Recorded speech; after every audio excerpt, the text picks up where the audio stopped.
আর এতটাই রোদ তাপমাত্রা, আমরা প্রত্যেকটা মানুষ বেলা 11টা 12টা বেজে গেলে ঘরের ভেতরে ঢুকে থাকি, কিন্তু আমরা রাস্তায় বেরোতে পারি না। কিন্তু এই অবলা প্রাণী পথ কুকুর রাস্তায় ঘুরে বেড়ায়, কিন্তু ওরা জল এখন ঠিক মতো খেতে পায় না। তাই প্রত্যেকটা ভাইকে অনুরোধ করছি, আপনারা যতটা পারবেন একটু সহযোগিতা করবেন, দোকানের সামনে একটু জল দিয়ে রাখবেন, পারলে একটু খাবার দেবেন।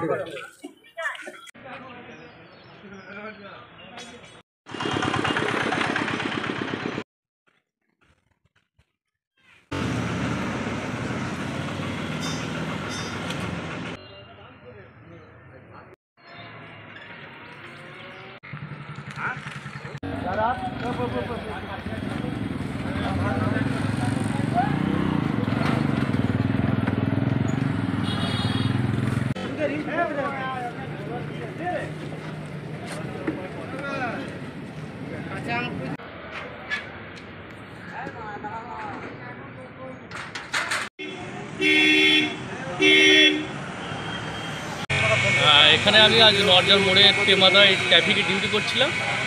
তা এক দাদার অভিনব উদ্যোগ দেখে খুবই আনন্দ পেলাম এবং খুবই আকৃষ্ট হলাম যে একজন পশুপ্রেমী মানুষ এইভাবে গ্রীষ্মের দাবদাহে পশুকে জল দানের জন্য অপ্রাণ চেষ্টা করে যাচ্ছে।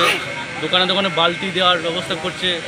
এই গোপালদাকে একটা বালতি দিলেন বাড়ির দোকানের সামনে রাখার জন্য, যে জল পশুর যাতে জল খেয়ে পশু বেঁচে থাকতে পারে। এই উদ্যোগ দেখে আমি খুবই আনন্দিত পেলাম এবং এখানে ডিউটি করে এই দাদাকে দেখলাম, খুবই আনন্দ, খুবই ভালো লাগলো। দারুণ উদ্যোগ। হ্যাঁ, দারুণ। আমি ভাতার থানায় কর্মরত আছি, তাপস কুমার মালিক, সিভিক ভলেন্টিয়ার। আমার বাড়ি হচ্ছে পানোয়া।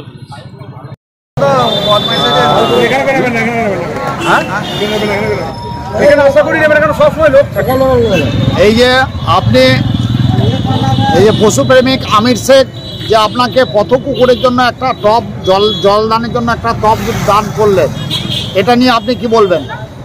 এটা নিয়ে আমরা দেখেছি যে এখানে প্রচুর কুকুর থাকে, তারা জল খেতে পারে না, এখানে সেখান করে ছুটে বেড়ায়। আর এখানে একটা মাত্র টাইম কল, সে টাইমে জলটি আসে। তার জন্য এই জলটি আমি এই বালতিটি এখানে রেখে দেবো এবং এতে জল ভরে রেখে দেবো। জলটা সবসময় সে প্রথম কুকুরটা পাবে, যাতে তার কোনো অসুবিধা না হয়, এবং সবাই আমরা এখানে সহযোগিতা করব। এই উদ্যোগটা আপনার কেমন লেগেছে? খুবই ভালো, খুবই ভালো, খুবই এদের সাধুবাদ জানাই, খুব ভালো। আপনার নাম? আমার নাম সুজিত বৈরাগ্য, বাড়ি বিলেন্ডা। কিন্তু এতটাই রোদের তাপমাত্রা, অবলা প্রাণীর কথা যারা পশুকে ভালোবাসে তারাই চিন্তা করে। তাই প্রত্যেকটা ভাইকে অনুরোধ করছি, এই অবলা প্রাণী পথ কুকুর এতটাই রোদের তাপমাত্রা, ওরা একটা জল রাস্তা ধারে ও পুকুর ও ড্রেন, জল তো নাই, কিন্তু ড্রেনে যদি জল খেতে যায়, অবলা প্রাণী পথ কুকুর ড্রেনের মধ্যে পড়ে যায়, কিন্তু জল তো খেতে পায় না, কিন্তু ওই ড্রেনেই পড়ে থাকে, কিন্তু অবলা প্রাণী পথ কুকুরটা মারা যায়। তাই প্রত্যেকটা ভাইকে অনুরোধ করছি, আপনারা যতটা পারবেন দোকানের সামনে, বাড়ির সামনে একটু যদি জল দেন রাখেন, তাহলে অবলা প্রাণী খেয়ে বেঁচে যাবে। এমন কিছু দাম নাই, 20-30 টাকা, হয়তো 25 টাকা কি 50 টাকা টব যদি একটা দোকানের সামনে কিনে রেখে দেন, তাহলে সেই একটু যদি জল লেগে দেন, সেই অবলা প্রাণীটা হয়তো খেতে পারবে।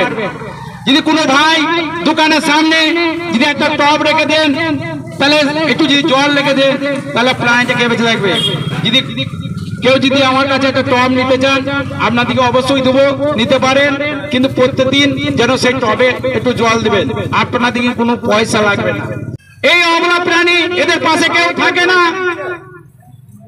আমরা সাধারণ মানুষ যারা পশুকে ভালোবাসি, এই অবলা প্রাণীকে তারাই চিন্তা ভাবনা করে এবং খেতে দেয়, তারা দেখভাল করে। তাই প্রত্যেকটা ভাই বলবো, আমরা নিজেরা যদি একটু একটু করে দায়িত্ব নিয়ে অবলা প্রাণীর কথা চিন্তা করে চিকিৎসা ও খাবার, একটু যদি জল দিয়ে যতটা পারবেন একটু সহযোগিতা করুন না, একটু ভালো কাজে এগিয়ে আসুন, অবলা প্রাণীর পাশে থাকুন, ভালো কাজে থাকুন।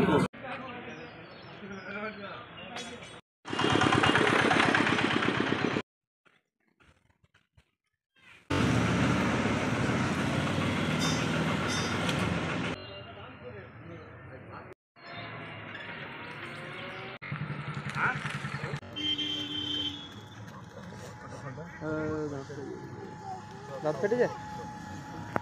দাঁতে কেটে গেছে।